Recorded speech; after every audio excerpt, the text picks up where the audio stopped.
স্বাগতম শিক্ষার্থীরা। আমি আজকে তোমাদের প্রাণী জগতের বিভিন্ন পর্বগুলো সম্বন্ধে আলোচনা করব। গত ক্লাসে আমি তোমাদের প্রাণী শ্রেণীবিন্যাসের বিভিন্ন ভিত্তি নিয়ে আলোচনা করেছি।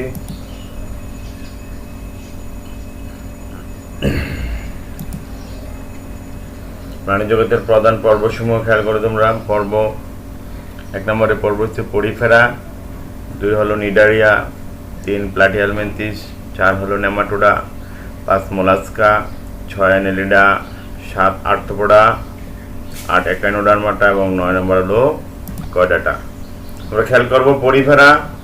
পরিফেরা ল্যাটিন পোরাস এবং ফার এই দুটো শব্দ থেকে আগত। পরিফেরা পর্বের বৈশিষ্ট্যগুলো যদি আমরা খেয়াল করি তাহলে এই কয়েকটা ওয়ার্ড আমরা যদি মনে রাখতে পারি তাহলে সমস্ত বৈশিষ্ট্যগুলো লিখতে পারবো। অস্টিয়া, অস্টিয়া হচ্ছে ছিদ্র। পরিফেরা পর্বের প্রাণীদের সমস্ত দেহে অস্টিয়া নামক অসংখ্য ছিদ্রযুক্ত। তারপরে এদের দেহে নালীতন্ত্র থাকবে। নালীতন্ত্রগুলো আবার বিভিন্ন ধরনের হয়, যথা সাইকোনয়েড, লিউকোনয়েড, অ্যাসকোনয়েড ইত্যাদি। নালীতন্ত্র হচ্ছে পরিফেরা পর্বের উল্লেখযোগ্য বৈশিষ্ট্য। তারপর হলো স্পিকিউল, এদের অন্তঃকঙ্কাল ক্যালসিয়াম কার্বনেট নির্মিত স্পিকিউল অথবা কোলাজেন সমৃদ্ধ স্পঞ্জি সুতো দ্বারা গঠিত। তারপরে এদের দেহে কোয়ানোসাইট কোষ থাকবে, বিশেষ ধরনের কোষ যেগুলো অনেকটা দেখতে ফ্লাক্সের মতো আকৃতি। এই কোয়ানোসাইট কোষগুলো মূলত পরিফেরা পর্বের উল্লেখযোগ্য বৈশিষ্ট্য। তারপরে দেহের কেন্দ্রীয় অঞ্চলে স্পঞ্জোসিল থাকবে, অর্থাৎ কেন্দ্রীয় গহ্বরটাকে বলা হয় স্পঞ্জোসিল, যা অস্কিউলাম নামক ছিদ্রের মাধ্যমে বাইরে উন্মুক্ত।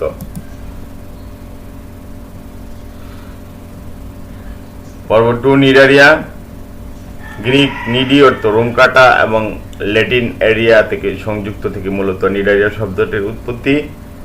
এরা ডিপ্লোব্লাস্টিক, ওরা দ্বিস্তর বিশিষ্ট প্রাণী, অর্থাৎ এদের ভ্রূণাবস্থায় কোষগুলো দুটি স্তরে সজ্জিত থাকে, যথা অ্যাক্টোডার্ম এবং অ্যান্ডোডার্ম, আর 2 স্তরের মাঝখানে মেসোগ্লিয়া নামক অকোষীয় জেলির ন্যায় বস্তু থাকে। তারপরে এদের জীবনচক্রে দুটো দশা উপস্থিত থাকে। 1 নম্বর হলো পলিপ, 2 নম্বর হলো মেডুসা। অর্থাৎ পলিপ হলো পুষ্টি সরবরাহকারী দশা, আর মেডুসা হলো মূলত প্রজনন দশা। তারপর এদের দেহে নিউরোসাইট সেল থাকবে, নিউরোসাইট কোষ থাকবে, উল্লেখযোগ্য কোষ। সেই কোষগুলোকে নিউরোসাইট কোষ বলা হয়। এই নিউরোসাইট কোষটি আবার কি থাকবে? নেমাটোসিস্ট থাকবে। নেমাটোসিস্টগুলো মূলত খাদ্য গ্রহণ, আত্মরক্ষা এবং চলাচলে বিশেষ ভূমিকা পালন করে। তারপরে নিডারিয়া পর্বের প্রাণীগুলোর কেন্দ্রীয় অঞ্চলে একটি গহ্বর থাকে, যেটার নাম হলো সিলেন্টারন। সিলেন্টারন নামক একটি গহ্বর থাকবে। এলো নিডারিয়া পর্বের বিভিন্ন শ্রেণীর প্রাণীগুলো।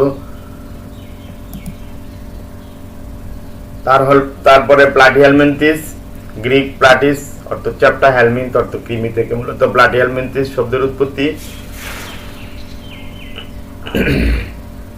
এরা ত্রিস্তরী প্রাণী, অর্থাৎ এদের ব্রণী অবস্থায় 3টি কোষস্তর থাকে, যথা অ্যাক্টোডার্ম, অ্যান্ডোডার্ম এবং মেসোডার্ম, কিন্তু এরা এসিলোমেট, অর্থাৎ এদের দেহে গহ্বর অনুপস্থিত। এই দেহ গহ্বর নাই, অর্থাৎ এই দেহ গহ্বরগুলো প্যারেনকাইমা বা মেসেনকাইমে পূর্ণ থাকে। দেহ পাতা বা ফিতার মতো, অর্থাৎ দেহটা অনেকটা পাতা বা ফিতার মতো। আমরা খেয়াল করবো, এই যে দেখো এই দেহটা ফিতা বা পাতার মতো।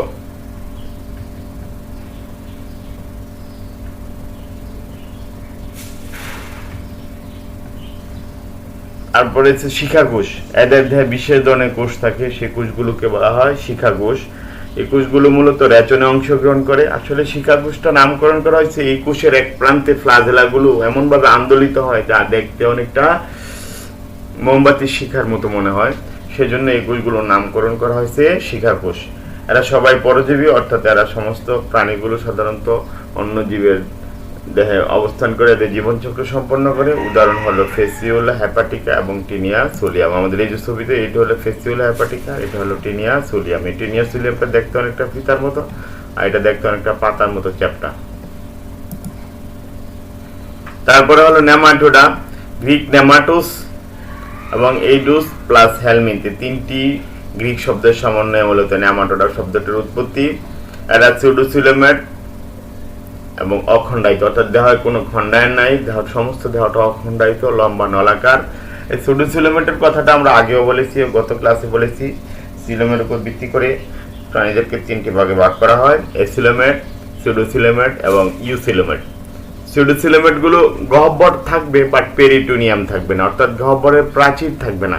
আমরা জানি দেহ গহ্বর, যে গহ্বরের দেহ প্রাচীরের ভিতরের দিকে থাকে প্যারাইটাল পেরিটোনিয়াম এবং পোস্টিকনালের বাইরে থাকে ভিসারাল পেরিটোনিয়াম। এই দুই পেরিটোনিয়াম থাকবে না, কিন্তু গহ্বর থাকবে। দেহ গহ্বর অর্থাৎ দেহ প্রাচীর ও পোস্টিকনালের মাঝখানে ফাঁকা জায়গা থাকবে। এই ফাঁকা জায়গাটা কোনো প্রাচীরবিহীন হলে তখন তাকে বলা হয় সিউডোসিলোমেট।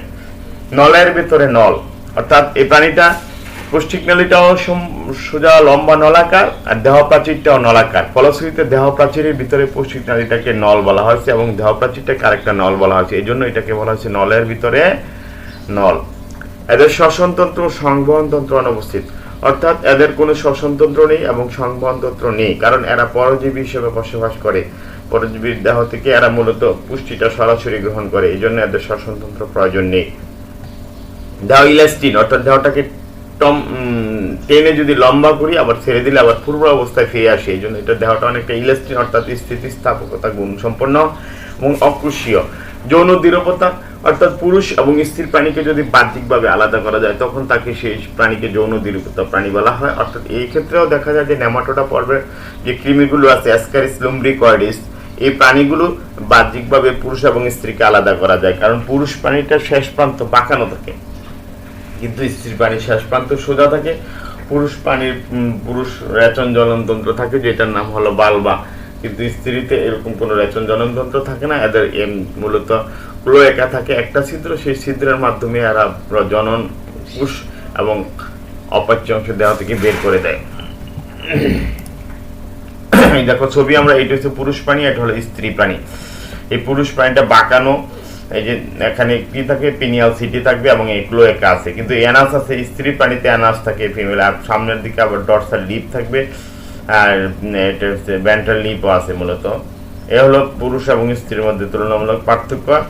আর এটা হলো মূলত বাস্তব প্রাণীটা, যেটা এটা ছবি উঠে এখানে দেখানো হয়েছে। তারপরে আসবো আমরা মোলাস্কা।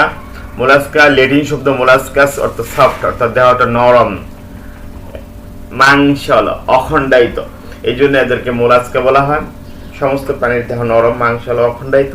সিলোমেট, অর্থাৎ প্রকৃত সিলোম বিদ্যমান, অর্থাৎ এরা দেহ প্রাচীর এবং দেহ প্রাচীরের এবং পোস্টিকনালীর মাঝখানে ফাঁকা গহ্বর থাকবে এবং সেই গহ্বরটা মূলত পেরিটোনিয়াম দ্বারা আবদ্ধ থাকবে। দ্বিপার্শ্বীয় প্রতিসম, অর্থাৎ সমস্ত দেহকে দুটি ভাগে ভাগ করা যায় লম্বালম্বি ভাবে, সেই জন্য এটাকে দ্বিপার্শ্বীয় প্রতিসম বলা হচ্ছে। মেন্টাল, অর্থাৎ সমস্ত দেহটা একটা মাংসল আবরণ দ্বারা আবৃত, সেই আবরণটার নাম হলো মেন্টাল। ক্যালসিয়াম কার্বনেট নির্মিত খোলক, অর্থাৎ সমস্ত দেহটা অনেক সময় খোলক দ্বারা আবৃত থাকে অথবা আভ্যন্তরীণ খোলক থাকবে, দেহে খোলক থাকবে এবং সেই খোলকগুলো মূলত ক্যালসিয়াম কার্বনেট নির্মিত হবে। হিমোসিল, অর্থাৎ দেহ গহ্বর রক্ত দ্বারা পূর্ণ থাকে, এই জন্য এটাকে হিমোসিল বলা হয়।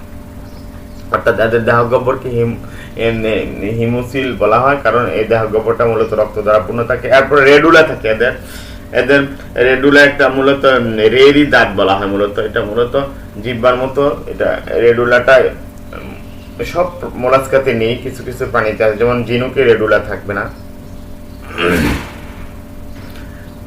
এবং ইউ আকৃতির পোস্টিকনালী, মোলাস্কা পর্বের ম্যাক্সিমাম প্রাণীরই মূলত পোস্টিকনালীটা ইউ আকৃতির। দেখো আমরা এখানে অনেকগুলো মোলাস্কা পর্বের প্রাণী দেখতে পাচ্ছি। এটা শামুক, এটাও এক ধরনের শামুক, হেলিক্স, এটা লিমেক্স শামুক, এটা ডেন্টালিয়াম, এটাকে হাতির দাঁত বলা হয় মূলত। এটা অক্টোপাস, তোমরা অনেকেই দেখছো। এটা মাইটিলাস, এগুলো সামুদ্রিক মূলত, এগুলো আমাদের অঞ্চলে না। ইউনিও, এটা তোমরা ঝিনুক সবাই দেখেছো। কাইটন সাধারণত দেখো না, এটা সামুদ্রিক, এই জন্য আমরা দেখতে পাই না মূলত। তারপর আমরা চলে যাবো এনেলিডা। এনিডা পর্বের প্রাণীটা নলাকার, দ্বিপার্শ্বীয় প্রতিসম, কিউটিকল দ্বারা আবৃত, প্রকৃত সিলম যুক্ত, অর্থাৎ এটা ইউসিলোমেট। আবার বলছি এরা প্রকৃত খণ্ডায়ন অবস্থিত, অর্থাৎ এদেরকে বাহ্যিক এবং আভ্যন্তরীণ ভাবে অসংখ্য খণ্ড দেখা যায়, অর্থাৎ অনেকগুলো এনুলির সমন্বয়ে এদের দেহটা গঠিত মূলত। এই জন্য এগুলোকে প্রকৃত খণ্ডায়ন বলা হয়। প্রতিটি খণ্ডকে নেফ্রিডিয়া নামক রেচন অঙ্গ থাকে, অর্থাৎ এদের রেচন অঙ্গের নাম কি? নেফ্রেডিয়া। রক্ত সংবহন বদ্ধ প্রকৃতির, অর্থাৎ এদের রক্ত সংবহনগুলো মূলত নির্দিষ্ট নালীর মাধ্যমে পরিবাহিত হয়, দেহের মধ্যে উন্মুক্ত হয় না, এই জন্য এই রক্ত সংবহনকে মূলত বদ্ধ প্রকৃতির বলা হয়। চলনাঙ্গ সিটি বা প্যারাপোডিয়া, অর্থাৎ চলনাঙ্গ কিছু কিছু প্রাণীদের ক্ষেত্রে চলনাঙ্গ থাকবে সিটি, আর কিছু কিছু প্রাণীদের ক্ষেত্রে চলনাঙ্গ থাকবে প্যারাপোডিয়া। এইদিকে রেচনাঙ্গ, এটার নাম হলো হচ্ছে নেফ্রিডিয়া। এই রেচনাঙ্গগুলো দেখো, চলনাঙ্গগুলো এটার নাম হচ্ছে প্যারাপোডিয়া। খেয়াল করা, প্যারাপোডিয়া গুলো এখানে ছবি দেওয়া হয়েছে, আর এটা হচ্ছে রেচনাঙ্গ। এনিডা পর্বের প্রাণীগুলো আমরা খেয়াল করবো, অ্যাফ্রোডাইট, তারপরে নেরিস, তারপরে হচ্ছে হিলরিনিয়া, এটা হচ্ছে যোগ, এটা হচ্ছে ক্যাচো, ভ্যারেটিমা অথবা মেটাফির, এটা নতুন নামকরণ করেছে মেটাফির। আরো অসংখ্য প্রাণী এখানে আছে, তো আমরা খেয়াল করবো। তারপরে আসবো আমরা আর্থ্রোপোডা। আর্থ্রোপোডা পর্বের প্রাণীগুলো, আর্থ্রোপোডার বৈশিষ্ট্য আমরা দেখবো। সন্ধিযুক্ত উপাঙ্গ বিশিষ্ট প্রাণী, আমরা খেয়াল করবো প্রাণীগুলো একটু খেয়াল করি, আবার প্রাণীগুলো দেখি। এই যে আর্থ্রোপোডা পর্বের প্রাণী, এখানে এই পা গুলো কিন্তু সন্ধিযুক্ত, এই অসংখ্য পা গুলো আছে না, এই পা গুলো সন্ধিযুক্ত। সন্ধিযুক্ত উপাঙ্গ বিশিষ্ট প্রাণী। অ্যান্টেনা, পুঞ্জক কি থাকে, আমরা আবার খেয়াল করবো অ্যান্টেনা, এই যে দেখো এইগুলোকে বলা হয় অ্যান্টেনা। আর পুঞ্জাক্ষী গুলো এখানে দেখা যায় না যদিও, এখানে অর্থাৎ অনেকগুলো অক্ষী একত্রিত হয়ে যে গঠন করে, তখন এগুলোকে পুঞ্জাক্ষী বলা হয়েছে মূলত। বহিঃকঙ্কাল কাইটিন নির্মিত এবং নিয়মিত মুচিত হয়, অর্থাৎ এদের বহিঃকঙ্কাল শক্ত কিউটিকল নির্মিত কাইটিন দ্বারা গঠিত এবং নিয়মিত মুচিত হয়, মানে এদের গুলোতে এগুলো পরিবর্তন হয়, এবং দেহ খোলসটা বদলায়, এই জন্য এটাকে বলা হয় মুচিত হওয়া, মানে মোল্টিং বলা হয় মূলত। তারপরে হিমোসিল, অর্থাৎ দেহ গহ্বর রক্ত দ্বারা পূর্ণ থাকে, এই জন্য এগুলোকে হিমোসিল বলা হয়। মাউথপিজিয়ার নালিকা, অর্থাৎ কক্সাল, অ্যান্টেনাল বা ম্যাক্সিলারি গ্রন্থি এদের রেচন কাজে অংশগ্রহণ করে, অর্থাৎ অনেকগুলো এক এক প্রাণীতে এক এক রকম। কিছু কিছু প্রাণীতে রেচন অঙ্গের নাম হচ্ছে মালপিজিয়ার নালিকা, কিছু কিছু নালীতে কক্সাল গ্রন্থি, কিছু কিছু নালীতে অ্যান্টেনাল বা ম্যাক্সিলারি গ্রন্থি থাকে। তারপরে আমরা চলে যাবো একাইনোডার্মাটা। একাইনোডার্মাটার প্রাণীগুলো আমরা খেয়াল করবো, অ্যাস্টেরিয়াস, হলোথুরিয়া, একাইনাস, অ্যামফিথোরা এবং অ্যান্টেরন। একাইনোডার্মাটার কিছু বৈশিষ্ট্য আমরা খেয়াল করবো, এগুলো হচ্ছে তোমার পানি সংবহন তন্ত্র থাকবে এদের, তারপরে এদের নালীপথ থাকবে, এদের থাকবে পেডিসিলারি থাকবে। আমরা বৈশিষ্ট্য চলে আসবো এবার। একাইনোডার্মাটা পরের বৈশিষ্ট্য পঞ্চ ওরীয় প্রতিসম, অর্থাৎ দেহটা আমরা আবার খেয়াল করি, ছবিতে খেয়াল করি, দেহটা পঞ্চওরীয়, যে 1 2 3 4 5, এই পঞ্চওরীয় অর্থাৎ 5টা তলে ভাগ করা যায়, এই জন্য এটাকে বলা হচ্ছে পঞ্চওরীয় প্রতিসম। দেহ কণ্টকময়, স্পাইন, পেডিসিলারি নামক বহিঃকঙ্কাল যুক্ত। আমরা খেয়াল করবো যে এগুলি হচ্ছে পেডিসিলারি, এই যে স্পাইন, এইটা হচ্ছে স্পাইন, এগুলো ছোট ছোট করে হচ্ছে পেডিসিলারি, পেডিসিলারি যে পেডিসিলারি লেখা আছে। তারপরে আমরা হচ্ছে পানি সংবহন তন্ত্র, এটা আমরা আসবো, ওখানে দেখবো, আমরা খেয়াল করবো নামক বহিঃকঙ্কাল হচ্ছে মৌখিক ও বিমৌখিক তলে বিন্যস্ত, অর্থাৎ এদের দেহটা দুটো তলে বিভক্ত, একটা হচ্ছে মৌখিক, একটা হচ্ছে বিমৌখিক, অর্থাৎ ওরাল এবং অ্যাবোরাল, এই দুই তলে বিভক্ত। পানি সংবহন তন্ত্র রয়েছে, আমরা খেয়াল করি যে পানি সংবহন তন্ত্র, এটা খেয়াল করে, এটা হচ্ছে পানি সংবন্ধ। তারই ছোট ছোট যেগুলো দেখতে পাচ্ছি এগুলোকে নালী পথ বলা হয়, এগুলো মূলত টিউবফিট। টিউবফিট গুলো, এই যে টিউবফিট লেখা আছে, টিউবফিট গুলো আবার 3টে অংশ নিয়ে গঠিত, অ্যাম্পুলা, পোডিয়াম এবং সাকার, 3টে অঞ্চল নিয়ে মূলত টিউবফিট গঠিত, এগুলোর মাধ্যমে এরা চলাচলে অংশগ্রহণ করে। তারপরে হিমালতন্ত্র, পেরিহিমালতন্ত্র রক্ত সংবহনের কাজে করে, অর্থাৎ এদের হিমালতন্ত্র এবং পেরিহিমালতন্ত্র নামক অঙ্গ থাকে যেগুলো রক্ত সংবহনের কাজ করে থাকে। আমরা এবার কাজ দিব তোমাদেরকে, তোমরা একটু খেয়াল করো। পরিফেরা ও নিডারিয়া পর্বের বৈশিষ্ট্যের তুলনা করো, এটা তোমরা খাতায় লিখবে।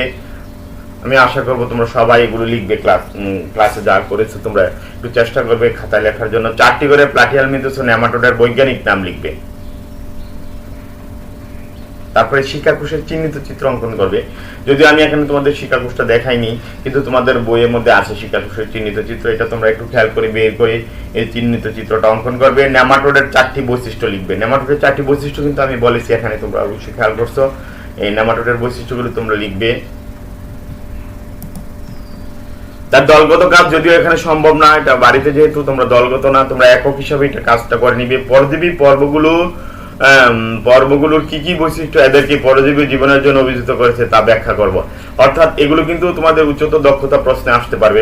বলতে পারি আমরা যে উল্লেখিত পর্বগুলোর কি কি বৈশিষ্ট্য এদেরকে পরজীবী জীবনের জন্য অভিযুক্ত করেছে তা ব্যাখ্যা করো, এভাবে কিন্তু প্রশ্ন আসতে পারে। বিভিন্ন পর্বের প্রাণীদের চলনাঙ্গানুর নাম লিখবে। তারপরে মূল্যায়ন করবো। মূল্যায়ন, আর যদি এটা সম্ভব না আমার ক্ষেত্রে মূল্যায়ন করা, তোমরা এই প্রশ্নের উত্তরগুলো বাসায় লিখবে। স্পিকিউল কি, 1 নম্বরের প্রশ্ন উত্তর মূলত এগুলো। নেমাটোসিস্ট কি, এসিলোমেট কাকে বলে, যৌন দীর্ঘতা বলতে কি বুঝো। তারপর বাসার কাজ, এটাও তোমাদের বাসার কাজও তোমরা তো বাসায় করবে, আমরা খেয়াল করি দেখছি। চাপটা কৃমি ও গোল কৃমির মধ্যে তুলনা করবে। প্রাণীয় চিত্রে মানব অস্তিত্বের জন্য সুরক্ষা বাচক ব্যাখ্যা করো। এইটা কিন্তু খেয়াল করতে হবে, এটা কিন্তু একটু খাটিয়ে লিখতে হবে।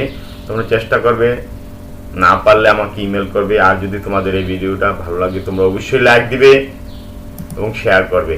সবাইকে ধন্যবাদ এবং তোমরা আমার ভিডিও চ্যানেলটা সাবস্ক্রাইব করবে। অসংখ্য ধন্যবাদ সবাইকে।